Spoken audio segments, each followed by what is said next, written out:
Artinya kalau teman-teman pinjam 5 juta, maka total denda yang akan teman-teman dapatkan yaitu sebesar 5 juta juga ya teman-teman.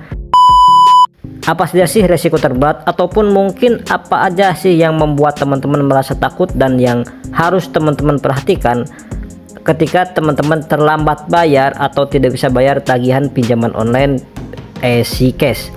Nah, di video kali ini saya akan membahas masalah atau resiko yang pertama ya teman-teman.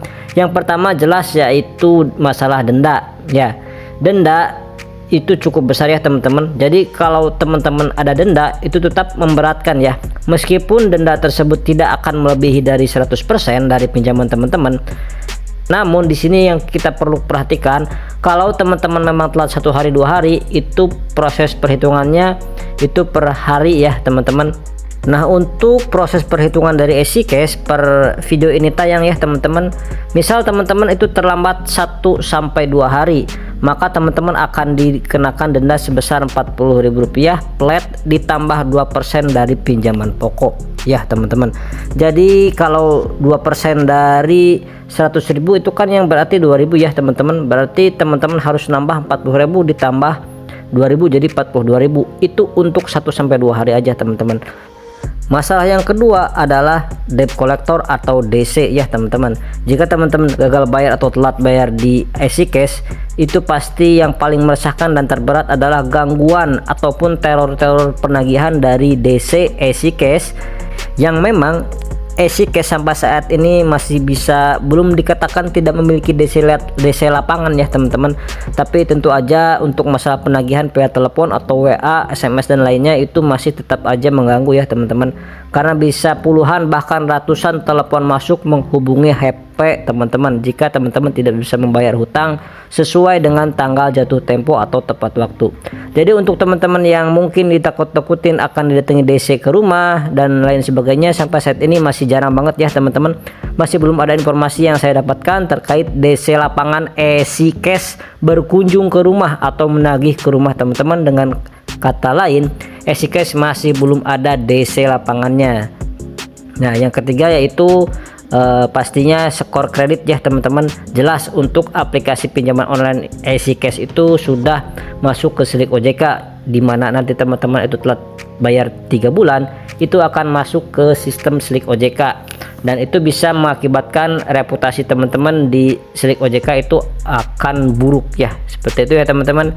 Itu benar nggak sih ketika kita sudah menjadi korban sebar data dari aplikasi pinjaman online legal, maka itu artinya kita sudah nggak perlu atau nggak harus membayar hutang pinjaman online kita atau hutang kita dianggap lunas, karena ya pinjolnya itu sudah melakukan pelanggaran ya teman-teman, sudah menyebarkan data pribadi kita. Namun sebelum itu kita harus tahu dulu seberapa parah penyebarannya dan kira-kira apa aja ya yang disebar. Karena jujur aja ya teman-teman, untuk menginformasikan atau menagih ke teman-teman yang ada di medsos itu mungkin di beberapa platform itu ada ya teman-teman, termasuk sebar data, tapi masih belum bisa termasuk sebar data yang fatal ya teman-teman. Kalau yang fatal itu dengan foto teman-teman menunjukkan foto dengan memegang KTP, terus kemudian data-data pribadi teman-teman yang mungkin bersifat sensitif dan pribadi, itu termasuk hal-hal yang sangat fatal ya teman-teman.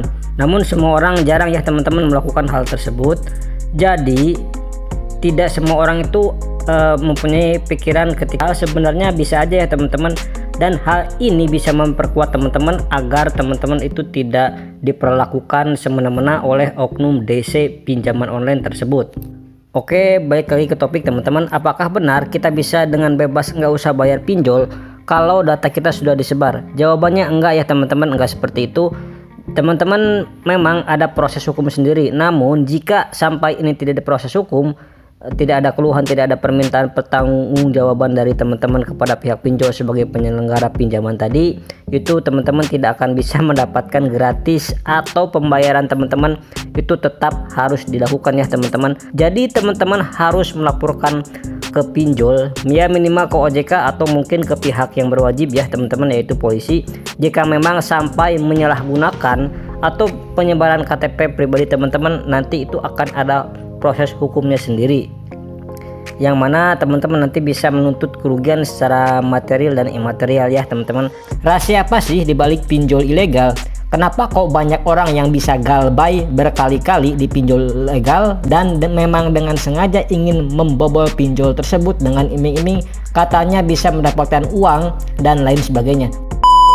Assalamualaikum warahmatullahi wabarakatuh. Di video kali ini kita akan membahas mengenai pinjol ilegal ya teman-teman.